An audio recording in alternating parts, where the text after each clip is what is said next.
তো হ্যালো, আসসালামু আলাইকুম আমার সকল ভাই এবং বোনেরা। তো কি অবস্থা সবার, কেমন আছেন আপনারা? আশা করবো আপনারা অনেক অনেক ভালো আছেন। তো গাইজ, আমাদের ভালো থাকার কথা না, কারণ আমরা হলাম মুসলমান। এন্ড আপনারা অনেকেই জানেন যে ফিলিস্তিনের অবস্থা কিন্তু একদমই ভালো না। তারা কিন্তু অনেক বিপদে আছে, খাওয়া নেই, এবং তারা কিন্তু এক ফোঁটা পানির জন্য কত হাহাকার করতেছে। আপনারা অনেকেই ফেসবুক সোশ্যাল মিডিয়ার মাধ্যমে আপনারা দেখতে পেরেছেন।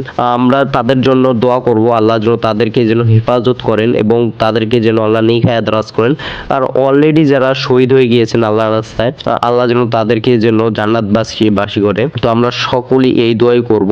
আর যারা এই কাজগুলো করতেছে ইসরায়েলের লোকেরা, আল্লাহ যেন তাদেরকে যেন হেদায়েত দান করে, আল্লাহ যেন তাদেরকে যেন বুঝার তৌফিক দান করে। তো আমরা সকলেই তাদের জন্য দোয়া করব। এবং আমরা কিন্তু বর্তমানে অবস্থান করতেছি বাইবেল এলাকায়। সকল মুসলিম ভাইরা এবং স্টুডেন্ট ভাইরা মিলে কিন্তু একটা সম্মেলনের আয়োজন করা হয়েছে।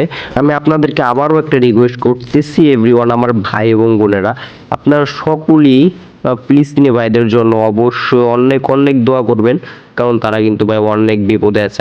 আল্লাহ আমাদেরকে কত সুখে রেখেছেন, আল্লাহ তাদেরকে কেন এত কষ্টে রেখেছেন, বিষয়টা বুঝতে হবে। আপনারা সবাই তাদের জন্য অনেক দোয়া করুন। এই বিষয়গুলো ভাবতেও, এই ভিডিওগুলো যখন সামনে আছে ভাই, এই ভিডিওগুলো দেখতে অনেক বেশি পরিমাণে কষ্ট লাগে।